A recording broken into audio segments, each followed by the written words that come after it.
জামাই আর ধরে না কিরে গাড়ি ওঠে না মামা ধাক্কা দে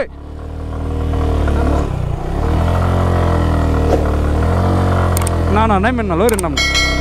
ও গাড়ি ঢালার সময় আপনারা ব্রেক করলেই বিপদ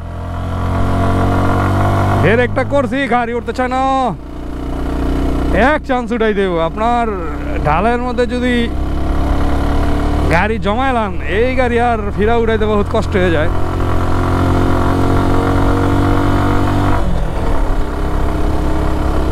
কুকুর হতে সাবধান কুকুর হতে সাবধান আরে আল্লাহ বাংলাদেশ যে কত সুন্দর না আসলে বুঝতে পারবেন না ভাইয়া